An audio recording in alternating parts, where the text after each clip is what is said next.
Bonjour Mathieu, merci d'avoir accepté notre invitation.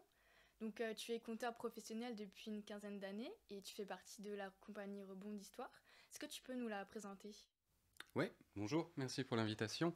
Donc Rebond d'Histoire, c'est une compagnie de conteurs. On est actuellement deux à assurer la co-direction artistique.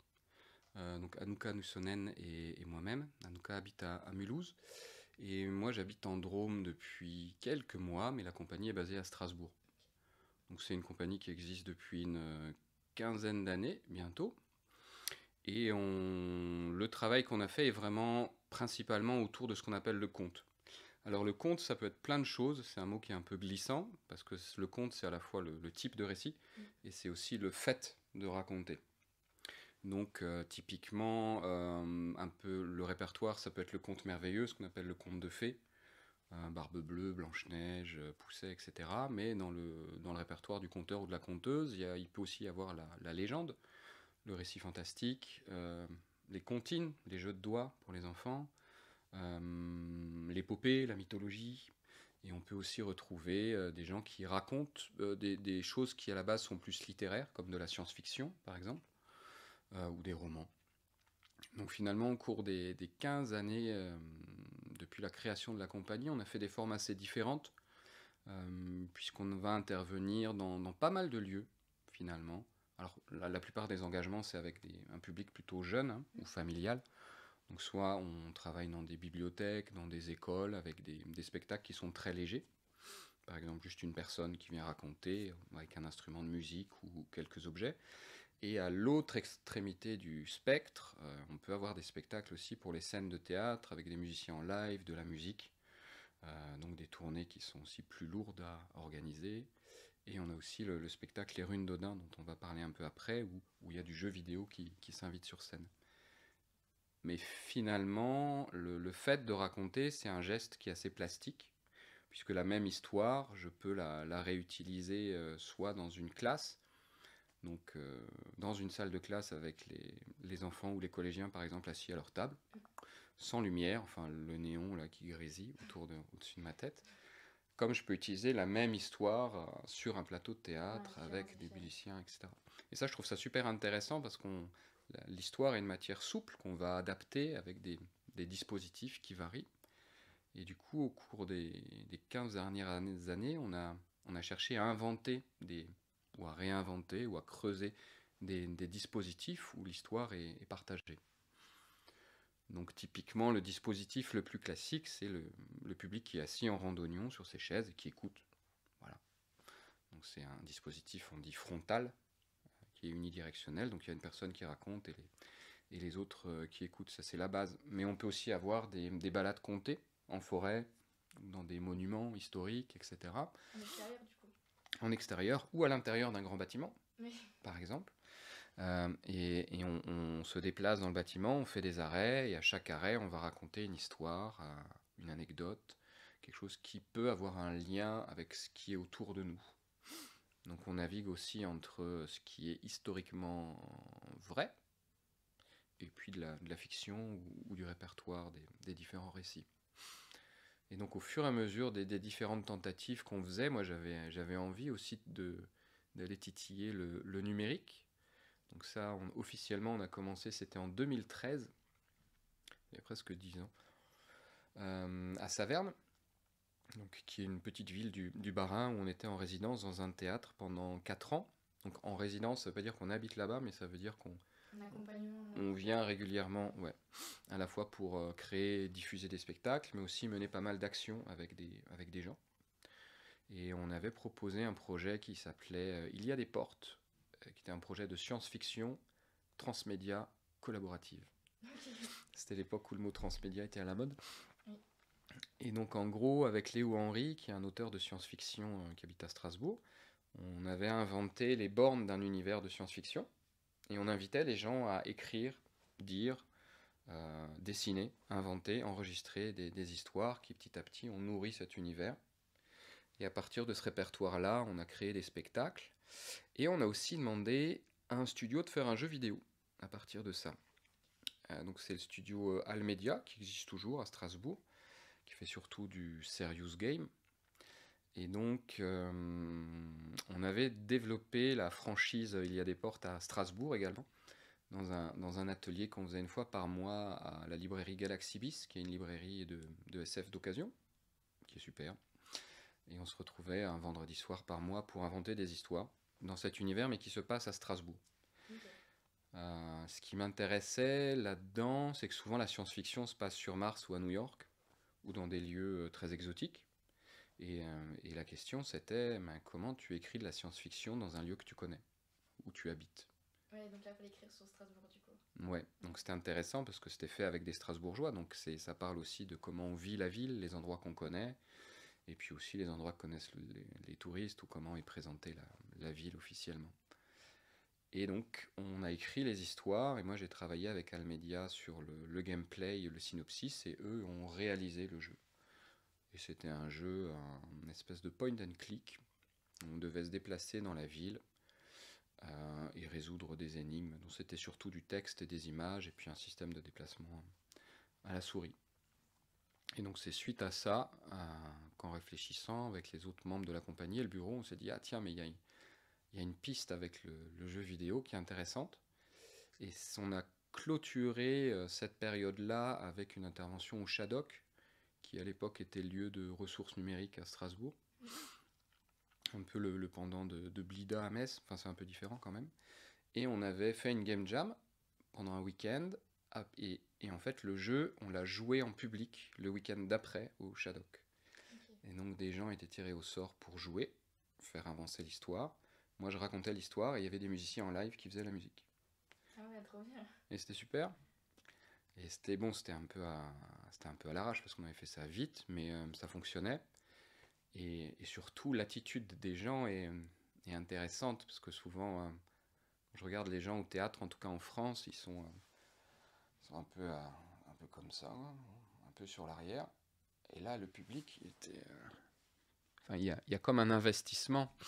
Et en discutant avec le public après, les gens me disaient, ben oui, parce qu'on sait qu'à n'importe quel moment, tu peux te tirer au sort, et tu joues pour les autres. Il n'y avait qu'un seul avatar, donc tu tiens le destin de tout le groupe entre tes mains.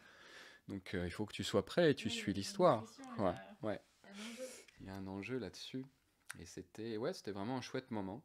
Et puis ça s'est arrêté, et après on a pensé à développer d'autres projets dans cette veine-là. Mais c'était un peu la petite chose qui nous a mis le pied à l'étrier, en se disant ouais, c'est possible.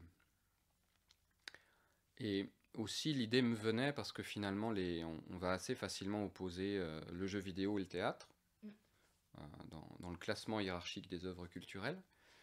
Bon, je ne vais pas m'étendre là-dessus. On va aussi souvent opposer les publics. Typiquement, le public qui vient au théâtre est un public plus âgé, qu'on dit cultivé, lettré, etc. Et ce qu'on associe aux jeux vidéo, ce serait un public plus jeune, ce qui n'est plus du tout le cas, mais bon. Les clichés sont voilà, présents. Les clichés, on la vie dure. Et je me disais, mais quand même, il y a des choses communes dans ces expériences-là, et je pensais notamment aux expériences de speedrun, par exemple.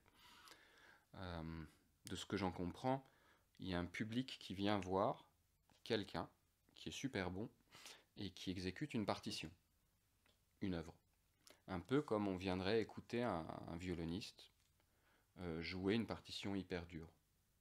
Et ce qui est intéressant, c'est que souvent, j'ai l'impression dans les concerts de musique classique, par exemple, une partie du public connaît l'œuvre et a essayé de la jouer. Et connaît la difficulté, et vient aussi là pour écouter l'interprétation. Ça, c'est une partie du public. Et dans le speedrun, j'ai l'impression que les gens qui viennent, ils connaissent le jeu, ils y ont joué, et ils viennent apprécier une interprétation. Il y a des similitudes. Voilà. Et donc, c'est une performance, en quelque sorte. Et ce qui me semble pas si loin, à certains endroits, de la performance qu'on peut apprécier dans un concert de musique classique, puisqu'il est aussi question de virtuosité. D'interprétation, de règles du jeu, de cadre, et puis on dit aussi jouer une œuvre. Donc rien que les mots, etc., sont assez proches les uns des autres. Et c'est ça qui mettait un peu la puce à l'oreille.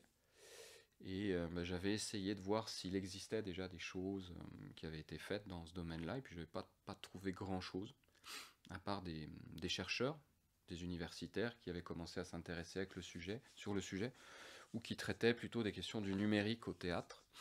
Et Et moi, de ce que j'en voyais, la plupart du temps, le numérique, c'était des beaux effets visuels. Ou des dispositifs surprenants, mais rien que je trouvais, enfin du peu que j'en ai vu, en tout cas rien qui m'attire vraiment, ou qui me dise « Ah tiens, je vais poursuivre dans cette veine-là ». Donc quand on a commencé à réfléchir à mettre du jeu vidéo sur scène ou en lien avec l'histoire, il a fallu presque partir de zéro. Enfin pas du côté des histoires, parce que ça faisait quand même quelques années que je racontais, mais du côté du jeu vidéo, ouais. Donc j'avais commencé à faire une conférence comptée sur le jeu vidéo en réseau, que j'ai joué justement à l'IUT de Saint-Dié il y a 2 jours. Il s'appelle « À quoi tu joues ?», qu'on avait fait en 2015.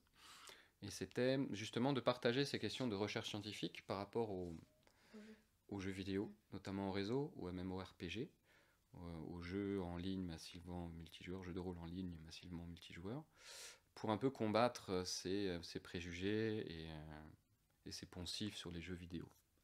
Donc le début de la conférence, il est là-dessus, sur ce qu'on croit être les jeux vidéo et les joueurs de jeux vidéo.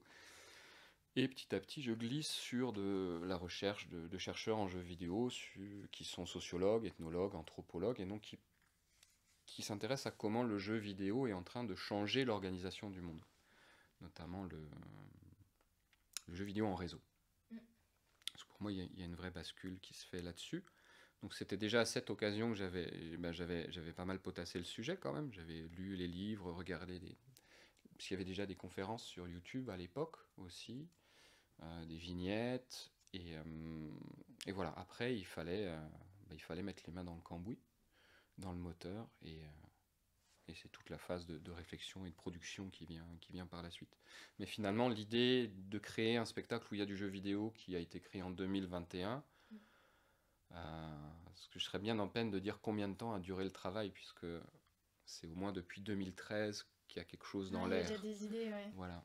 Et puis après, il y a un moment où ça se concrétise, mais il y a d'autres étapes nécessaires à l'avance, et notamment liées au fait qu'il n'y a pas d'exemple à suivre. En tout cas, pas que je connaisse. Et donc du coup, cette idée de mélanger le conte et le théâtre avec le jeu vidéo, tu l'as eu au niveau de tout ce qui a été fait, au niveau des recherches, tout ça?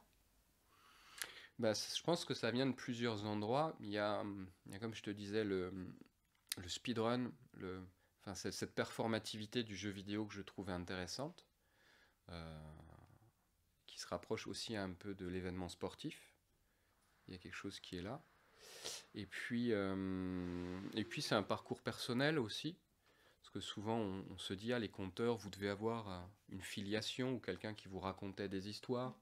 Et moi, dans ma famille, on m'a pas raconté d'histoire. Enfin, je veux dire, par quelques comptines quand j'étais petit ou des anecdotes du village, mais on n'est pas une famille où il y a une tradition, je pense comme beaucoup de familles maintenant. Et donc finalement, moi j'ai découvert les histoires par la télévision, la lecture, le jeu de rôle et le jeu vidéo. Et notamment toute une partie de l'univers de la fantasy qu'on va retrouver dans Donjons Dragons, dans l'œuvre de Tolkien, dans les années 80, dans les livres dont vous êtes le héros aussi. Elle transpire dans les jeux vidéo depuis longtemps. Donc moi, c'est un univers dans lequel je baignais, même si j'étais pas un joueur acharné ni rien. Hein. Je jouais dans mon coin avec mon cousin, voilà. Mais c'est quand même quelque chose de mon enfance qui est marquant en termes de médias et en termes de, comment ça s'appelle, de rapport aux histoires.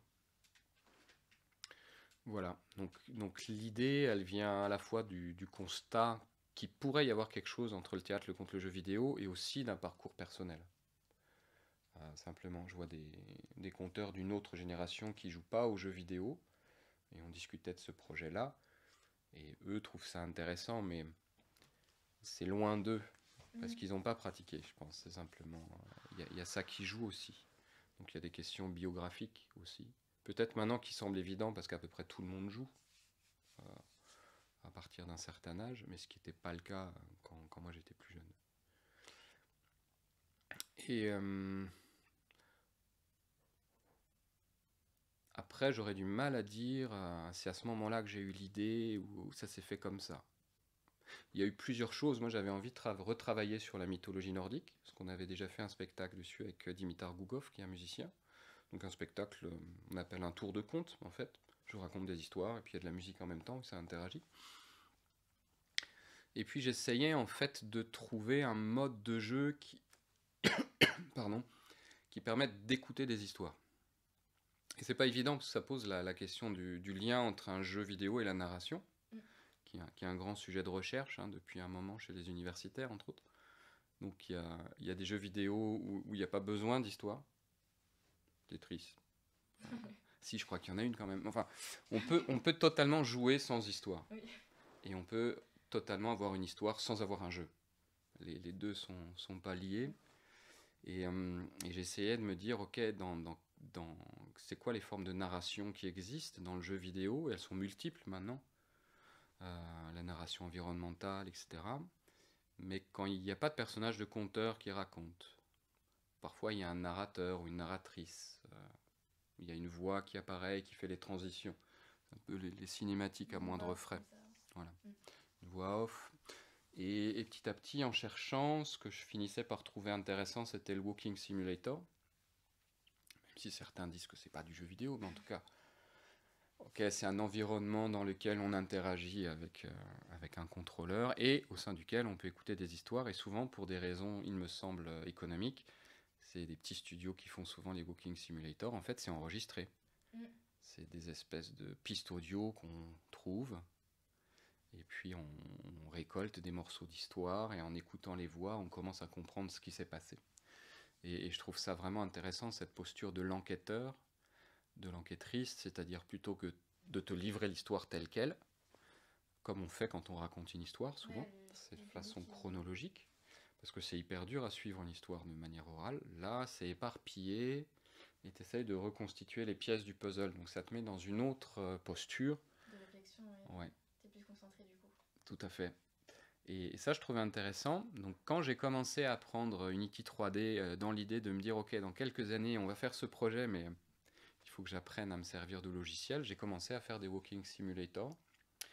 Et pour me donner l'obligation de finir les projets, en fait, je montais des ateliers de création de jeux vidéo dans des collèges. Donc je travaillais les histoires avec les élèves, et moi je me chargeais de la partie réalisation du jeu. Et comme c'est dans un cadre légal, avec un contrat, enfin, avec des gens en face qui attendent un résultat, ben moi ça m'obligeait aussi à finir les projets.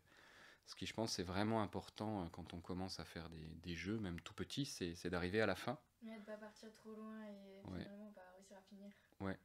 Même si c'est des projets qui sont modestes et même si au final ils sont pas parfaits, au moins il y a un truc qui fonctionne et qu'on peut montrer. Je pense que c'est aussi ça qui est intéressant, c'est un moment de le partager, quoi.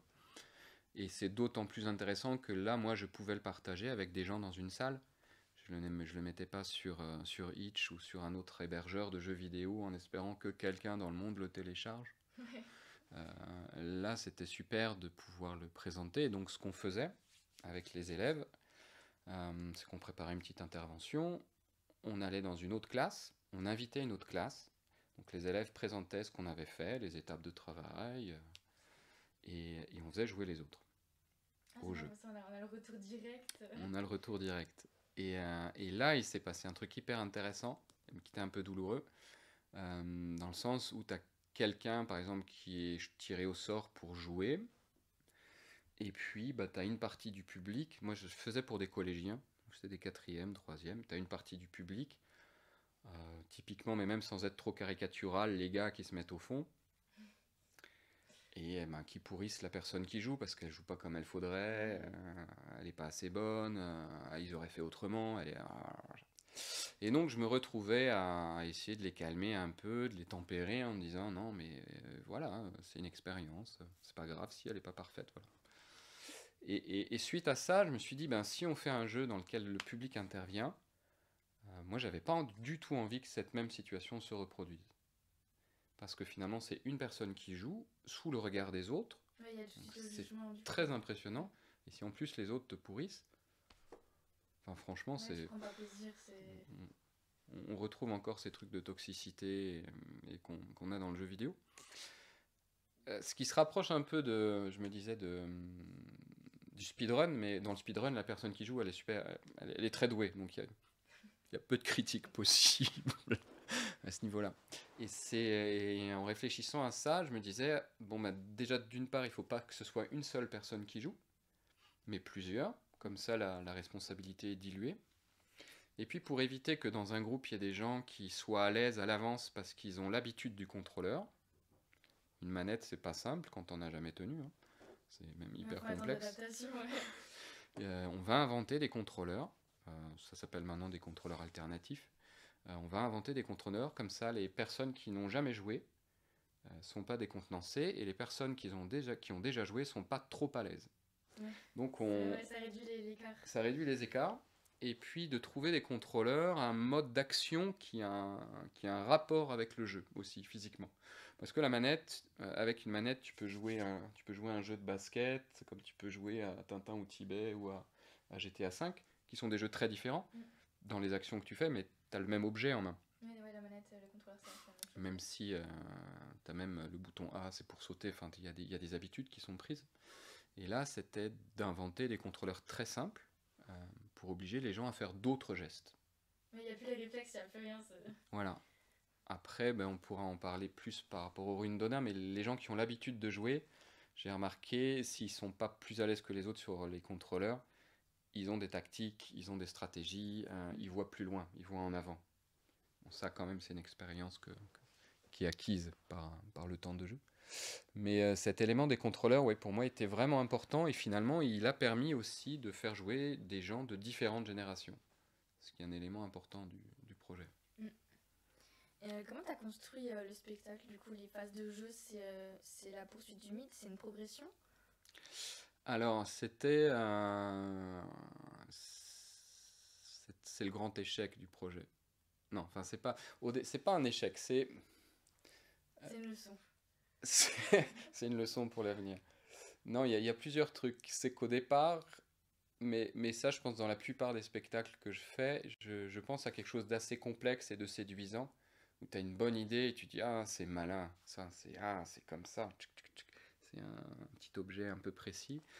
Et finalement, au fur et à mesure du travail, il se passe toujours la même chose, c'est que le projet est simplifié, jusqu'à arriver à...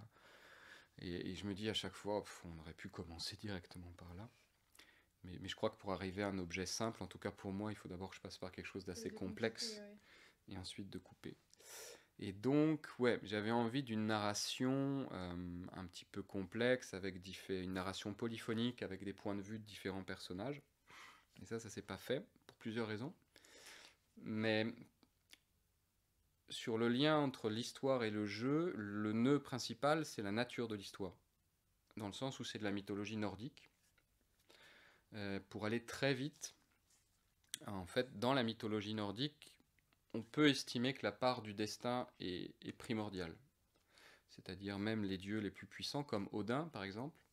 Odin, le père des dieux, Odin va sacrifier un œil pour connaître l'avenir.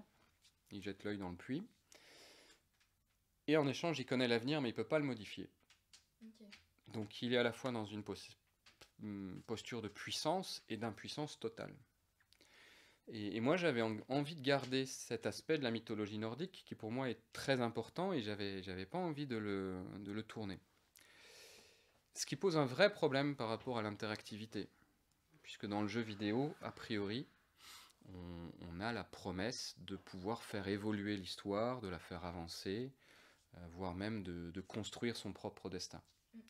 Et si on regarde Assassin's Creed Valhalla, pour moi, c'est totalement stupéfiant la manière dont ils ont traité la mythologie nordique, dans le sens où à un moment, le héros, Eivor, dit, alors j'ai pas la citation exacte, mais en gros, il dit la question du destin et tout, c'est des histoires pour les enfants, on construit notre propre destinée en fonction de nos actes et de nos courages. Ce qui pour moi va à l'encontre totalement de la matière qu'ils ont choisie pour faire leur jeu. Et moi, ça me pose question, enfin, je serais éditeur, ça me poserait un problème.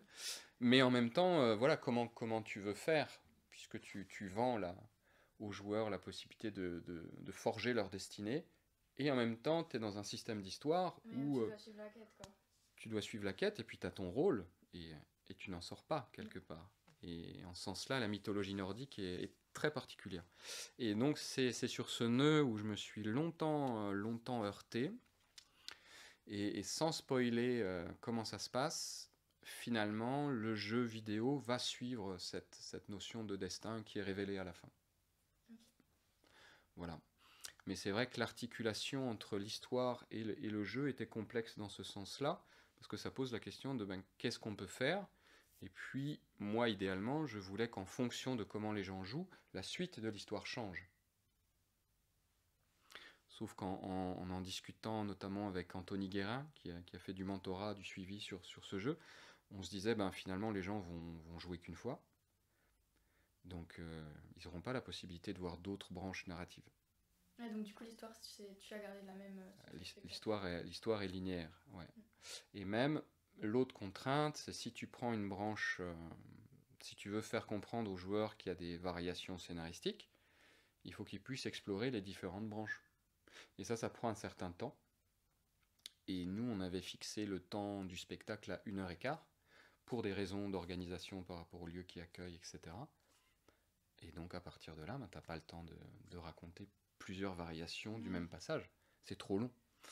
Voilà, donc tout ça nous a amené à réduire la chose. Mais finalement, on s'en sort bien, et presque par hasard, parce que le mode de jeu qu'on a choisi, c'est un espèce d'endless runner, donc quelque chose d'infini. Et dans l'endless runner, en fait, t'es sur des rails. Et quelque part, le destin, c'est ça. C'est tu vas au bout de l'endless runner. Enfin, tu vas au bout, non, justement, il n'y a pas de bout, mais tu peux pas partir à droite ou à gauche. Dans la base de l'endless runner, c'est tracé. Et donc finalement, à la fin, quand il y a le twist final, la grande révélation, je fais un parallèle pour les spectateurs entre l'histoire et le mode de jeu auquel ils ont participé. Ouais.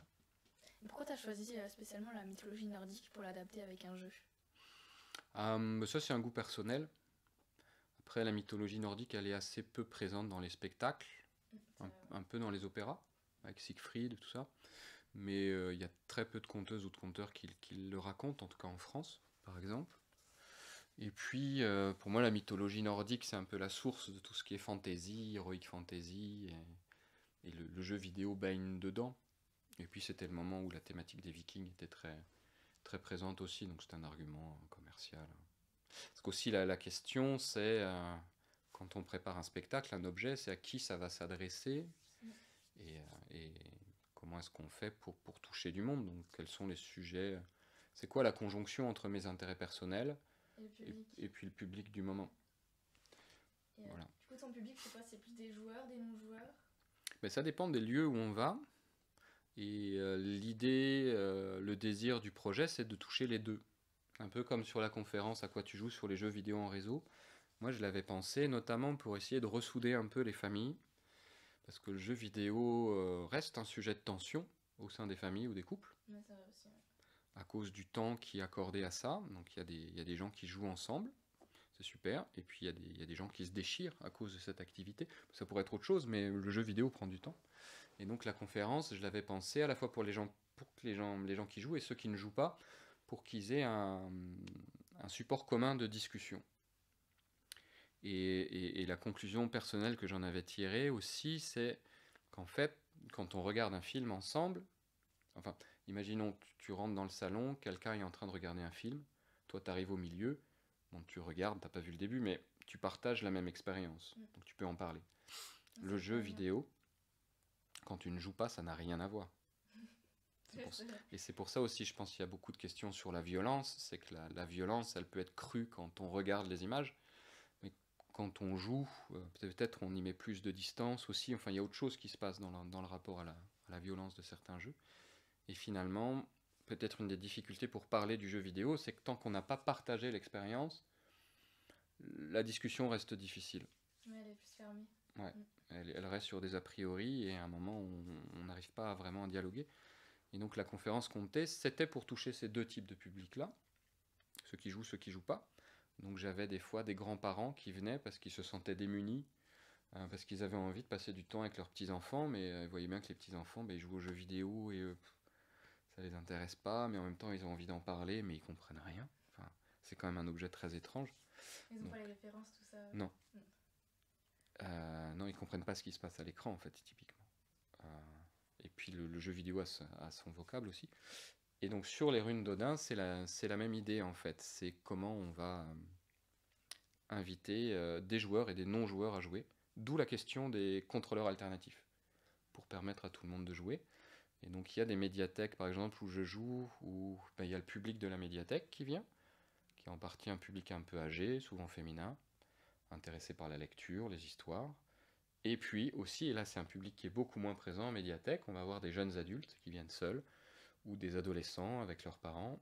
Et c'est un public qui est extrêmement divers, et ça c'est génial, parce qu'on passe un moment ensemble. Et ce qui, Intergénérationnel du coup. ouais, et ce qui est très touchant, et ce à quoi moi j'avais pas du tout pensé en créant le spectacle, c'était que les adultes allaient jouer avec les enfants, et les aider, ou les enfants allaient aider les parents Ouais. aussi à jouer, L'inverse aussi, ouais. l'inverse.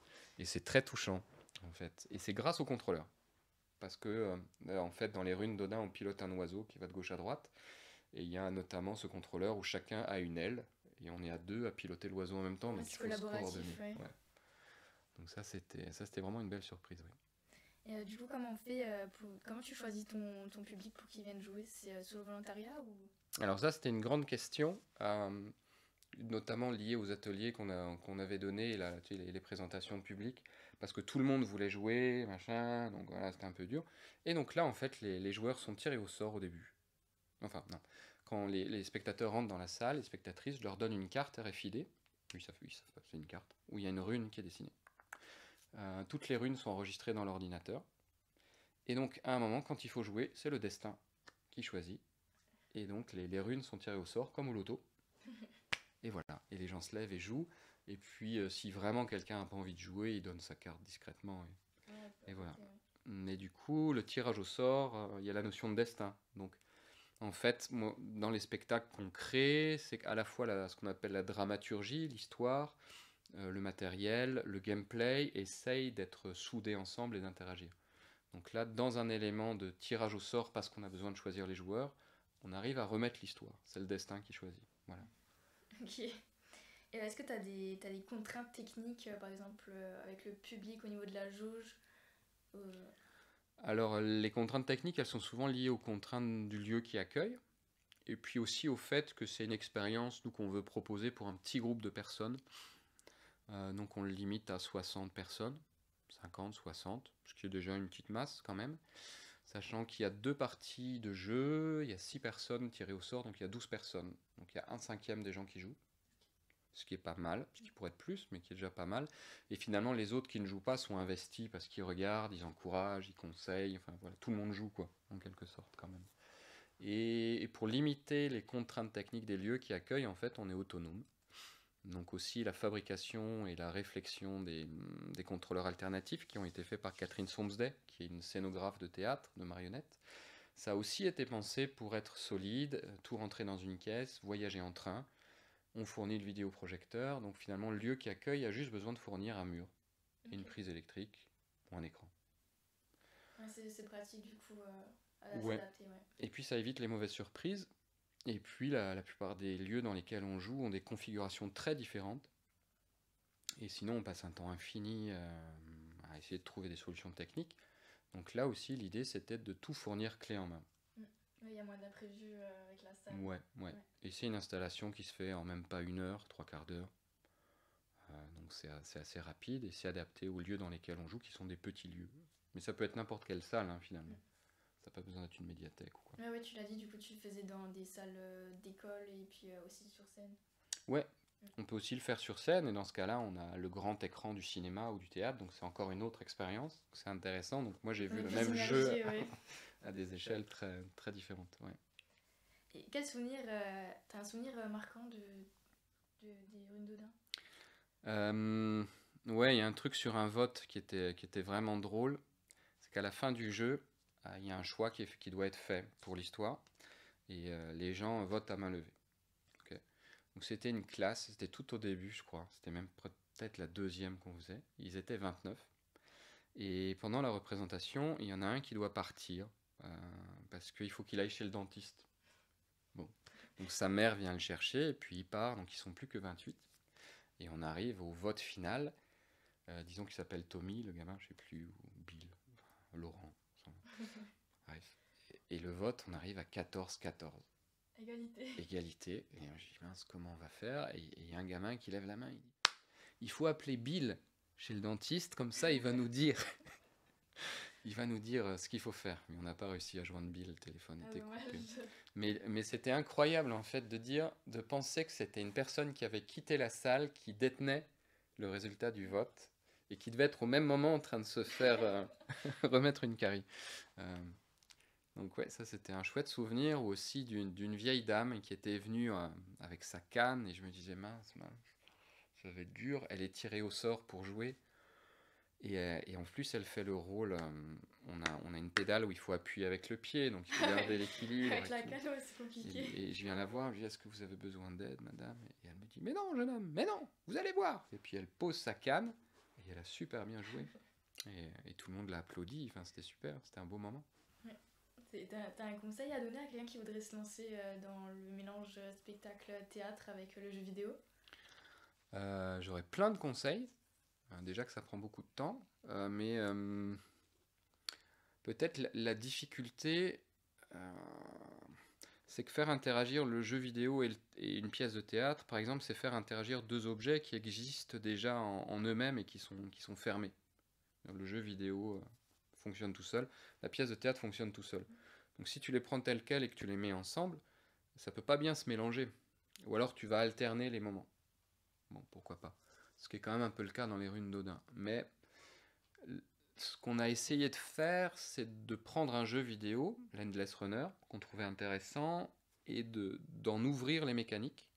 Notamment l'Endless Runner, c'est un jeu qui est assez court, parce que dès que tu cognes, tu meurs et tu recommences. C'est un truc de die and retry comme ça. Et ça, on pouvait pas le faire en théâtre, quoi. Enfin, c'est pas l'état qu'on vise, l'état d'excitation et de frustration, c'est pas ça qu'on visait. Donc on a enlevé un élément qui est hyper important dans l'Endless Runner, qui est le fait de mourir et de recommencer. Donc au contraire, on a une jauge qu'on remplit quand on collecte ce qu'il faut collecter, et quand on se cogne, la jauge elle baisse, et si elle arrive à zéro, ben, ça continue. C'est juste la partie dure plus longtemps. Donc l'enjeu il est là. Et donc on a ouvert le jeu vidéo pour en modifier des paramètres, comme on a ouvert le principe du théâtre, dans le sens où moi je raconte des histoires, mais il y a aussi des moments où je suis maître du jeu. Et donc je suis plus du tout dans la même adresse ou dans la même attitude envers le public. Et ça change beaucoup de choses, parce que finalement, quand le théâtre se met à inviter le jeu vidéo sur scène, je crois qu'il faut qu'il abandonne quelque chose. Et ce quelque chose, c'est le rôle du public qu'on lui offre, et aussi le fait que le contenu peut évoluer. Ce qui est totalement différent, puisque si on avait pu faire ces variations scénaristiques dans les runes d'Odin, ben, je sais pas, il y aurait eu peut-être 10 histoires différentes. Ouais. Et c'est pas la même chose de préparer 10 histoires que d'en préparer une. Ouais, ça prend plus de temps. Ouais, et est-ce que les 10 histoires, elles ont un sens vraiment intéressant ou pas? Et voilà, ça pose beaucoup de questions, mais pour moi, ça vient vraiment questionner le rôle de la personne qui est sur scène ou de l'équipe qui crée le spectacle, et qui n'est plus le seul porteur du moment qui se passe. Mais le public intervient aussi. Et ça peut être difficile à accepter et appréhender pour des gens qui ont pas l'habitude de ça. Ouais, qui n'ont jamais joué aussi, ouais. Ouais. Et je pense que le jeu vidéo maintenant peut être un produit d'appel ou très intéressant en se disant on va faire venir des jeunes générations au théâtre, parce que quand même le théâtre petit à petit... Ouais, c'est une nouveauté en plus, c'est super Voilà. original, on le voit pas partout. Ouais, mais en même temps ça demande un vrai travail et une remise en question de nos façons de travailler, et de qu'est-ce qu'on fait sur scène avec les gens. C'est pas tant la question de la technique qui est difficile, parce que maintenant nous on a fait le jeu avec Unity 3D, donc c'est un moteur de jeu qui est gratuit. T'as pas besoin d'un ordinateur puissant. Nous, on a acheté des assets graphiques, notamment, peu chers par rapport au travail que ça demande. Donc finalement, tu peux externaliser beaucoup de choses qui sont de l'ordre de la technique. Pour jouer, les contrôleurs, c'est un lecteur de carte RFID, donc qui existe déjà. On utilise le gyroscope d'un téléphone, donc voilà. Et puis un switch et un Meki pour gérer la pédale au pied. Donc en fait, dans ce projet-là, on n'utilise que des choses qui existent déjà et qui marchent, et qu'on met ensemble. L'ingéniosité, s'il y en a une, c'est la manière de faire interagir ces choses-là. On n'a pas inventé un nouveau mode de jeu, enfin, voilà. Et je pense qu'au début, il faut peut-être avoir cette humilité de prendre des choses qui existent et, comme un Rubik's Cube, d'essayer de trouver un truc qui s'emboîte comme ça. Ouais. Voilà. Et ça prend du temps d'imaginer le projet qu'on veut, mais aussi de choisir ses contraintes techniques. Et les contraintes techniques, la durée, le fait de se déplacer en train, d'avoir tout dans une caisse, ça répond déjà à plein de questions en même temps. Ça simplifie beaucoup, beaucoup les choses. Ouais. Quels sont tes projets pour la suite? Un nouveau spectacle, un nouveau jeu? Il y a d'autres projets que les projets de spectacle jeux vidéo, mais le prochain sur lequel on a commencé à travailler, qui va sortir au printemps 2024, ce sera sur le labyrinthe du Minotaure. Donc en gros l'histoire, c'est un groupe de jeunes grecs et grecqueux qui est lancé dans le labyrinthe et qui doit survivre. Et comme gameplay, on va travailler sur le roguelike, donc sur la génération procédurale aléatoire de niveaux à chaque fois qu'un nouveau personnage rentre dans le labyrinthe. Et l'idée, c'est d'avoir des parties de jeu et d'histoire plus courtes que dans les runes d'Odin, un peu plus vives, et que la parole et le jeu vidéo s'intercalent plus rapidement. Toujours en gardant des contrôleurs alternatifs et toujours avec l'idée qu'il y ait plusieurs personnes qui jouent, qui jouent en même temps. Ouais. Et dans ce cadre-là, mais on a commencé une résidence à Saint-Dié, à l'IUT, et on travaille aussi avec des étudiants du master Miami, qui est un master en jeux vidéo qui se trouve à Tarbes. Et donc, c'est des étudiants en projet tutoré en ce moment qui sont en train de faire des essais de gameplay, des essais de graphisme aussi. Parce qu'on s'est rendu compte dans les runes... Après, les runes d'Odin, c'était particulier parce que c'était en Covid, donc c'était difficile de faire tester le jeu. Mais là, j'avais vraiment envie que dès le début du projet, il y ait des gens extérieurs qui participent, des prototypes, qu'on teste et qu'on fasse des itérations au fur et à mesure. Parce que finalement, dans les runes d'Odin, les derniers réglages du jeu, je les ai faits pendant les premières séances. Notamment les réglages de difficulté. Donc là, on essaye d'éviter cette difficulté. Ouais. De cruncher du coup. C'est ça, aussi. Merci beaucoup pour cette interview. Merci pour l'invitation.